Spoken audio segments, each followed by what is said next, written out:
joining me right now on the phone is Marc Ambrosia. How are you? Hi, Jeff. Good to be here. Good. Thanks for coming on the show. Calling from New Jersey, correct? New Jersey, yep. Born and raised. What part of New Jersey? So I am in a little town called Clayton, which most people, haven't heard of, but not far from Philadelphia, about, maybe 45 minutes from Philly, and about maybe 2 hours from New York. So okay, so you're in my neck of the woods. Kind of a nicer area than what they always show on TV. Yeah, absolutely. On TV, they always show Newark and everybody's a gangster. Thankfully, I'm in a better area than that. Everybody on TV from New Jersey is a gangster. Yeah. It's like that with me too. I'm originally from Atlanta, Georgia, so everybody all the Southern people on TV are always dumb. Yeah, right. So we're proving all those stereotypes wrong, you and I. Yeah, that's true. But I've been checking out a lot of your music. Which one is your latest release as far as singles? So my latest release was Unleashed, which I guess is almost going on 2 years old. So that came out in 2019. And then before that, there was an album I did in 2015 called Footprints. Right. And then next month will be the new release, the EP of The Enormity of Trees and the Essence of Rain. Okay, yeah. I was just listening to that a minute ago. Dig it a lot. Now, when you're obviously it's kind of I don't know what you consider it. It's like a modern kind of folk type music. I guess so. Yeah. I mean, I have a hard time categorizing myself, and I always try to do something a little bit different.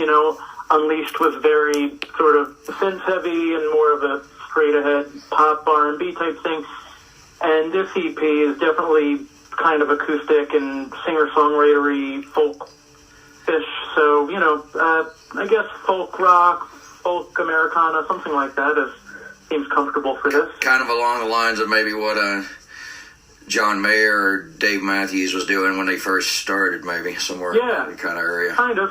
Yeah. I couldn't pin. I try to find the influences, but sometimes I can't really pinpoint it. With yours, I couldn't really. I usually get it wrong anyway, but I couldn't really pinpoint it with yours. What are What are some of your influences? Influences for me. I mean, I'm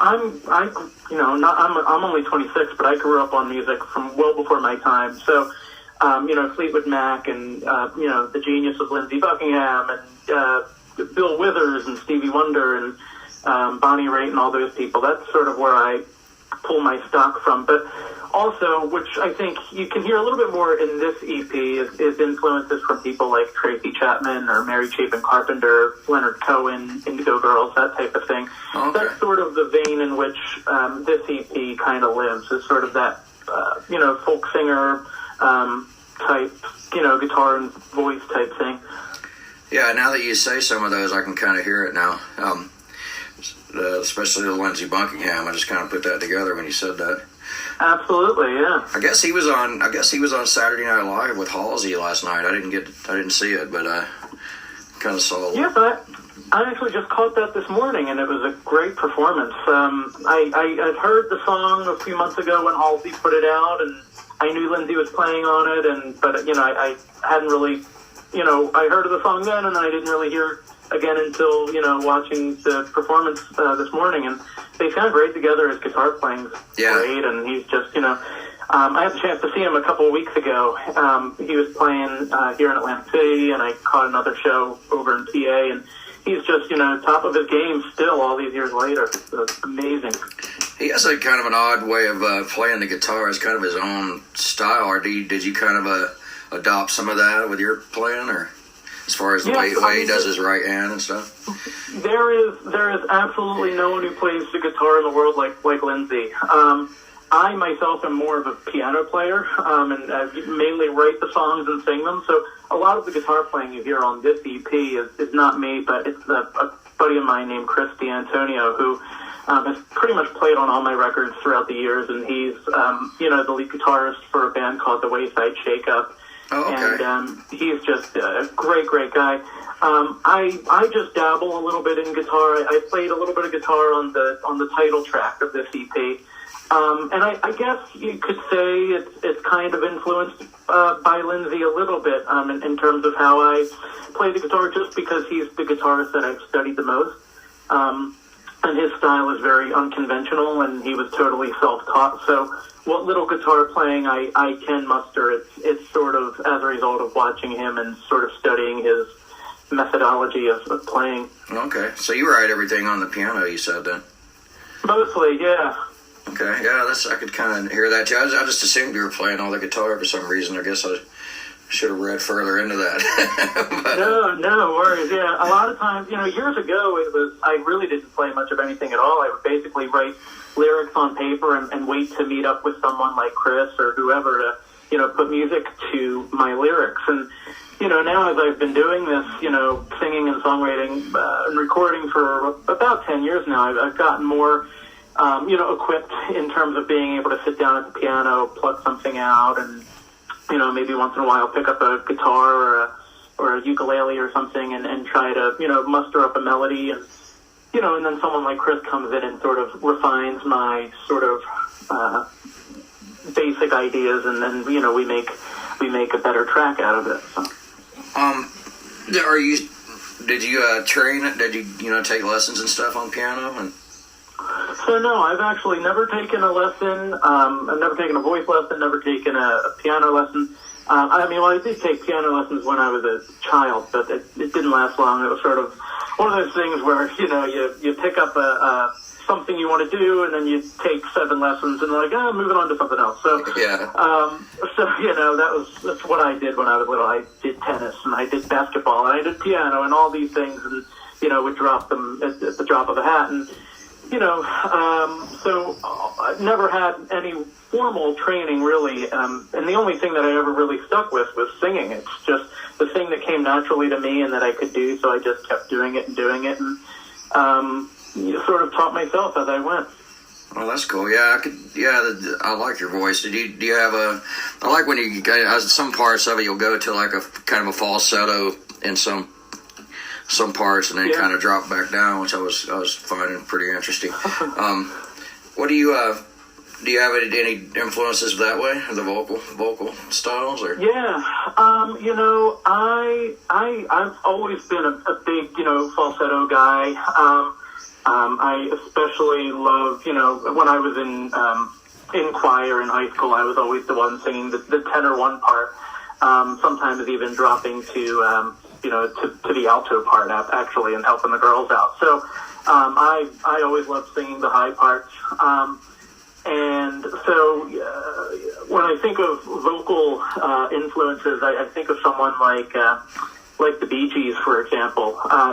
The Barry and Robin, they had these amazing falsettos that they could, just swirl right up into and then come right back down. Yeah. So that's always been a huge influence. And I when I started singing gospel and blues, and some of my big influences, were like Stan Webb from a band called Chicken Shack. Yep. From the late 60s over in England. And so I just love those kind of unique voices. And I always loved to, go up for the high stuff, and then, try to take full advantage of the range that I have, and not just limit myself to, any one type of, monotone type thing.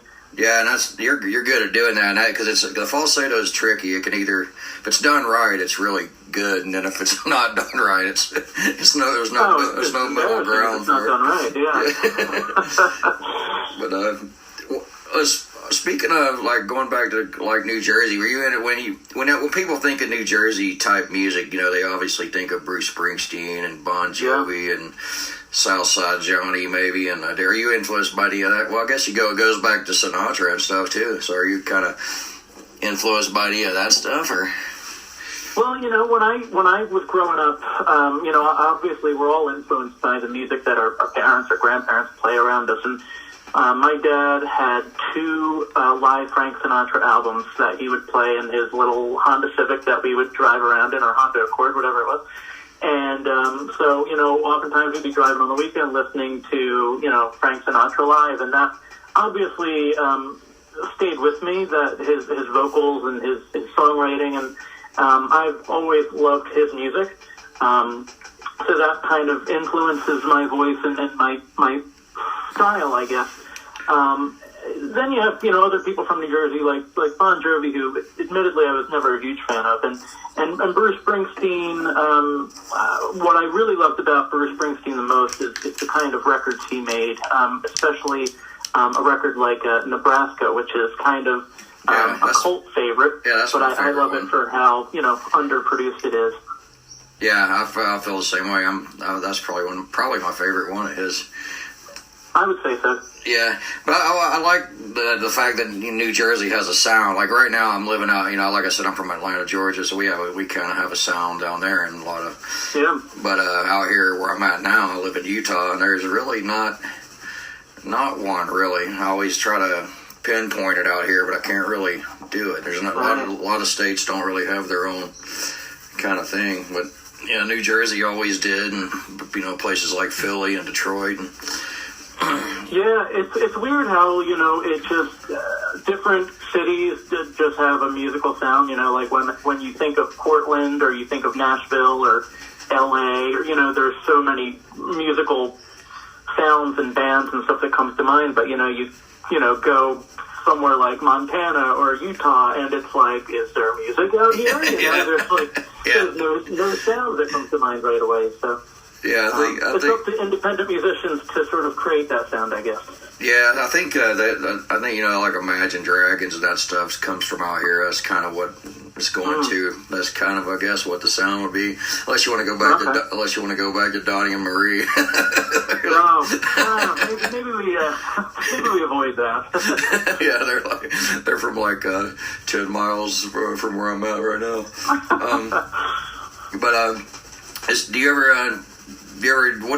What's the pandemic done to you? Were you doing some shows and having to cancel like everyone else, or how did that affect you? The pandemic, I gotta say, it was kind of.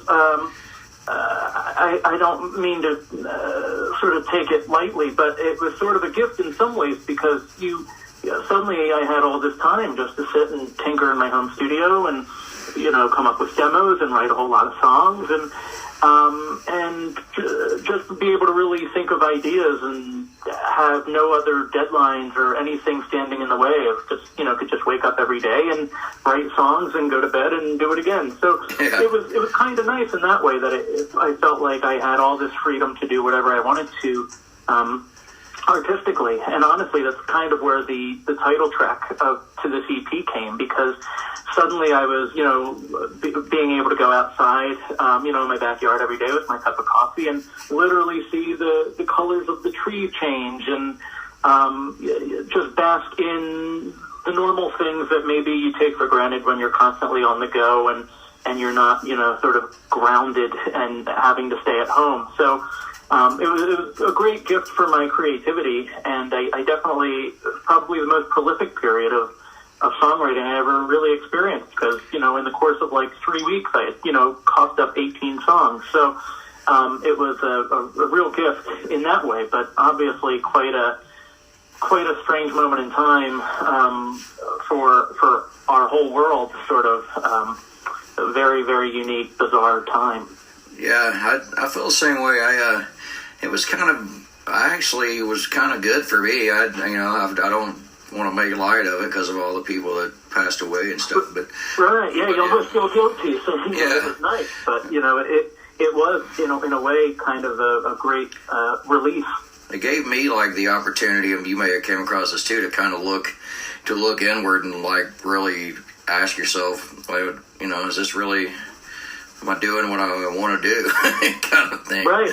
And, I think a lot of people had that sort of epiphany. Like maybe they were working jobs that they weren't happy with, and they didn't really have the time or space to process those thoughts. And then suddenly, when people were starting to go back to work, they were like, you know what? Pump the brakes. That didn't make me happy, and I'm going to do something else. So I think rejuvenated a lot of people in many ways. Yeah, and then it kind of worked out weird with this podcast because I started this. I think this is episode 100 and I don't know, somewhere in the 115 episode area where you're at. But I started it around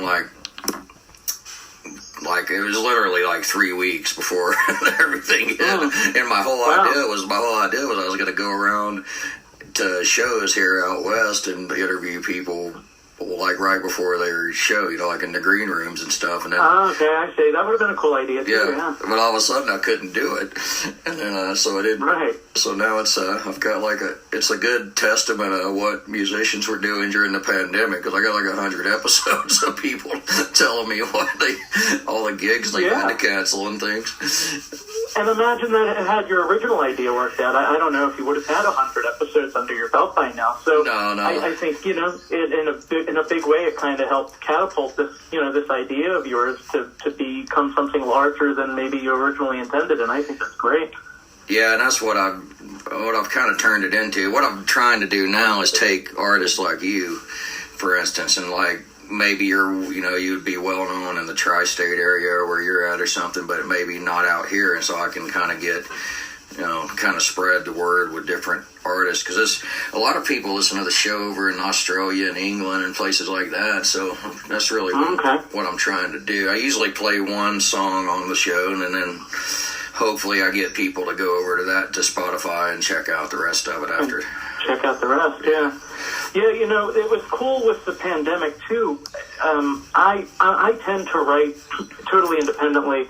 I just prefer writing my own songs, but it's sort of just out of a necessity, really, and not being able to meet with people or connect with people. I just started hitting up other songwriters that I had known sort of peripherally and asking them if they wanted to maybe try to write some songs over Skype and FaceTime and Zoom and whatnot. And that actually turned out to be a very fun adventure that, I maybe couldn't talk to people or go visit people, but I could log on to Skype and, write a couple songs with my friend, a musician named Amir Hader over in London, and we could, cough up 2 songs together. And so that was kind of a cool way of, yes, we were in quarantine, but we were also able to connect and be creative together and work together virtually, which wasn't something that I had ever done before. Yeah, and I think it actually sounds better than a lot of people thought it would, a lot of these collaborations on, Zoom and stuff. Yeah. I don't think people thought it would turn out quite as good as it did. The technology is just so great now, and it's only getting better. So it really is, it's really a wonder. So getting back to, you said you were writing a lot of stuff during this. Do you have something coming out soon? Yeah, so, I went into the studio about a year ago and we recorded 19 songs. And so 4 of those are going out on this EP, and they're all acoustic and just guitar and voice. And then at some point next year, maybe in the summer or next fall, something, I'm not quite sure yet, but that's when the other 15 songs will go out. And that is an album that's a little bit edgier and has, more instrumentation to it, and is kind of more of a mixed bag of things, and definitely my most expansive stuff I've ever done, and have a lot of variety going on in it, and it sort of harkens to something like, Bruce Springsteen's Nebraska or Fleetwood Mac and the Tusk album, things that are a little bit more left of center, but really was really fun to put together and to do something that's wildly different than anything I've done before. So that's sort of the plan, is to do this acoustic EP that's going out on November 19th, and then follow it up with the full-length album, which will be 15 entirely different songs at some point next year. Now, do you still kind of want to release stuff as like full albums and EPs, or I guess you're going to do that, but like a lot of people are just releasing singles now. It's what direction I'm going in, but. Yeah, that's been sort of the case for the last I don't know, maybe almost decade, that people have been sort of going the singles route. And I've definitely done that, and there will be some singles that go out before the album. We'll probably put out like 5 or 6 of the songs ahead of time as singles. But I am so old school in a way, and I love the arc that you can create when making a full length record, and I just, for that for me, that's the creative journey that's the most rewarding. Is sort of honoring the full length album tradition. Yeah, because you get that kind of sound when you have the whole. It's almost like a journey for the whole. However many songs it is. Sometimes you lose Absolutely. that when you just released a single. But yeah, singles are great for for you being succinct and getting right to the point, and sort of giving a one-dimensional type feel. But if you're trying to sort of create a whole mood or a vibe, it's kind of hard to do with even just a handful of songs. You kind of need an album to to create certain visions and certain moods on records. So it can be done though, and I think that with this EP, even though it's only 4 songs, we managed to present and create a mood and offer a certain vibe, which I think is cool. And then on the album that's coming out, we sort of have the chance to create a vibe and then go somewhere else and then go somewhere else and sort of create a more complete story. So I think that's part of the fun of making albums is the kind of moods and arcs that you can create in a certain body of work. Well, what about playing live? You got anything planned for that? Are you going to wait till the release or? Yeah, so we're still trying to figure that out. I the last time I actually went on tour, it was a small tour, but we played a group of shows for my first album, Footprints, and I had the chance to open up for some acts like Sasha Dobson and Lisa Loeb and do some festivals, and that was a lot of fun. And then I went off and I made the Unleashed record, and I didn't go out and play that live. The plan was going to be the summer of 2020 that we would play live shows, and then the pandemic happened, and that sort of put the kibosh on that. So I haven't quite figured out when or where shows might happen, but it's a strong possibility. Yeah, I have a guy that was on the show that's in a similar situation. His name's Craig Rossi, and he lives in New Jersey. But he's more of a I don't know what, I guess he considers himself doom metal, but it's not really. But it's not really that. To me, it's got a lot of keyboards and stuff in it. But he's the same way because he writes everything on the keyboards and kind of doesn't, has other kind of musicians come in, and he has the same type of challenges, playing live and stuff. Yeah. But yeah, I can. But that's cool. You got to open for some of those people that you mentioned. I was going to ask you, are you a James Taylor guy at all? I'm a huge James Taylor fan. I've never seen him live. I really want to, but I've always been hugely inspired by songs like Carolina in My Mind and Fire and Rain, and I think that this EP in particular, I think his influence on my work is kind of evident in a song like Angelina, for example, which is a very quiet, sentimental love song, kind of reminiscent of something James might do, like Sweet Baby James, or You Can Close Your Eyes or something. Yeah. Well, he's not too far from me. I think he lives over in Maine. Yeah, I think so. Maine, or yeah, I think he is in Maine. And I was going to ask you too, because I kind of heard that in some of the stuff. I kind of heard a little bit of that influence. But what about? Are you into Mark Cohn at all?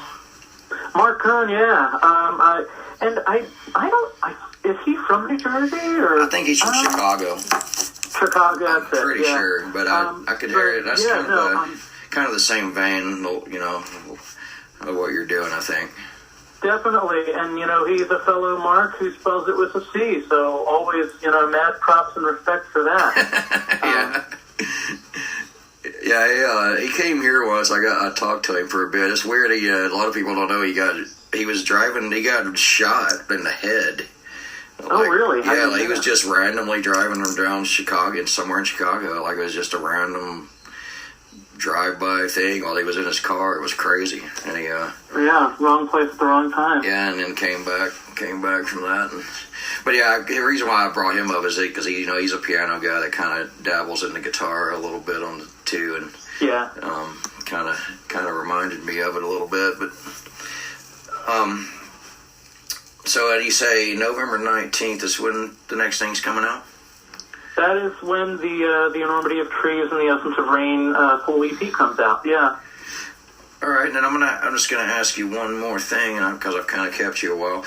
What if you had to? Like I said, I'm gonna play one song on here, but if you had to like point everybody to one song, if you only had to, if you had to get them to one song to kind of see what you're all about, is there one you could do that with? I know that's kind of hard, but.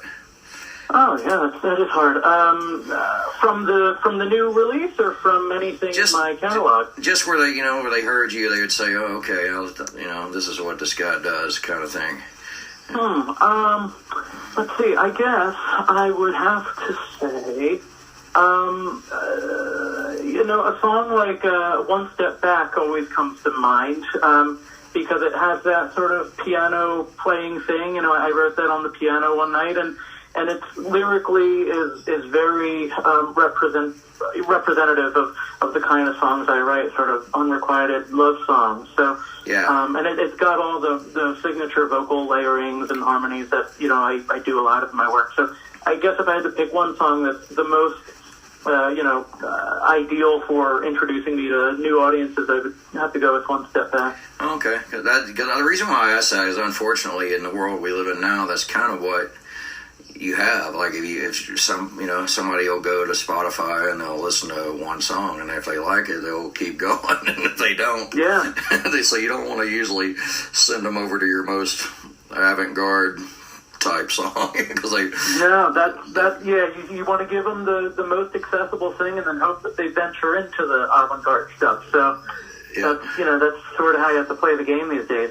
And there was one, my favorite one that I heard of yours, and I'm sorry if I'm kind of forgetting. It was like not really a duet, but it was like you were a female vocalist with you. From probably All This Time, I guess. Yeah. That's it. The new one. Yeah. That's so that vocalist who's on there with me, Jeanette Lynn. We had met. She's also from the Jersey area, and we had met some years ago.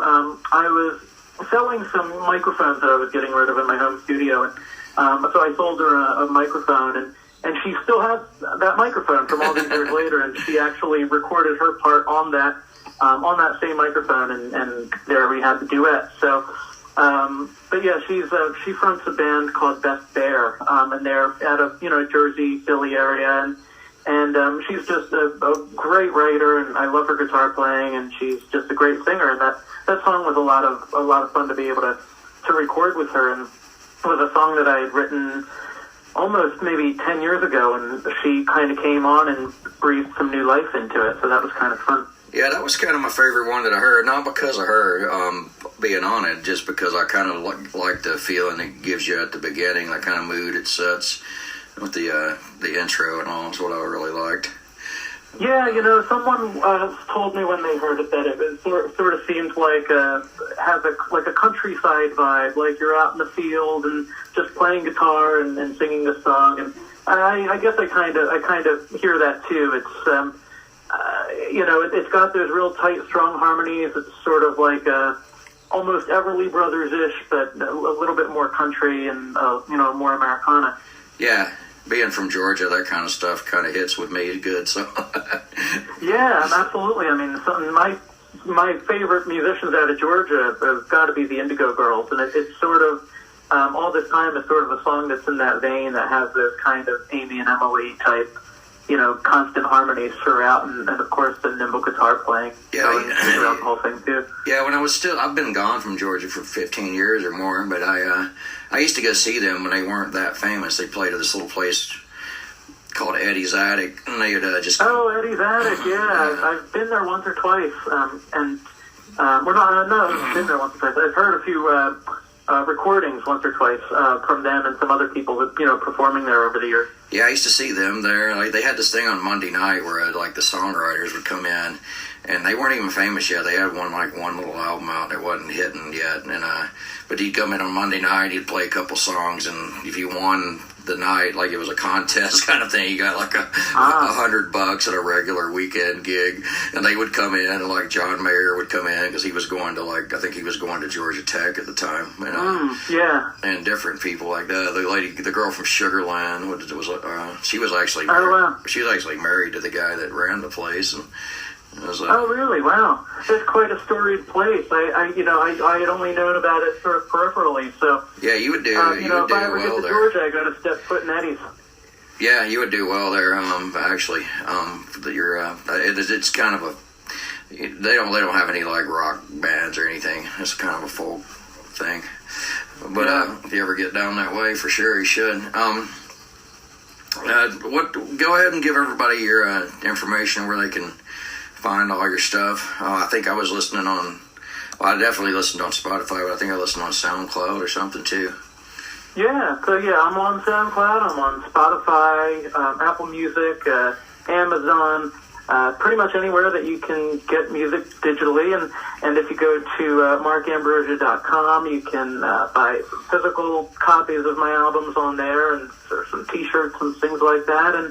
And of course, I'm on Instagram and Facebook and Twitter and on TikTok and all that fun stuff too. So probably just Google Marc Ambrosia music, or maybe even throw a New Jersey in there. Yeah, Google Marc Ambrosia, and I will come right up. Yep, and I was going to tell people not to get confused because I did it first, because you got like on Spotify there's two, but it's both you. One of them's like the music that you like, I guess, and the other one's actually your music. So okay, two different things. I thought it was two different people at once for a minute there. All right, I didn't even know that. So yeah, beware out there. Yeah, but Mark, I appreciate you calling in, and I appreciate your time, and I'm going to look forward to November 19th for that new stuff. Thank you so much for having me. It feels great to be out and talking to people and spreading the word about this. And thanks so much for all you do for us independent musicians. Oh, thank you. And if you ever make it out west, save my number, and I can definitely book you some shows. So there we go. Yeah, your music your music would actually do really well out here. That's what they like out here is that kind of stuff. So we will finally give Utah a sound. There we go. Yeah. All right, Mark. Well, I'll talk to you real soon. Like I said, this show will be out sometime in the next couple of days. Maybe tonight, but probably hit Spotify by Tuesday or something like that. All right, sounds good. Thanks so much, Jeff. All right, we'll talk to you soon. All right, bye-bye.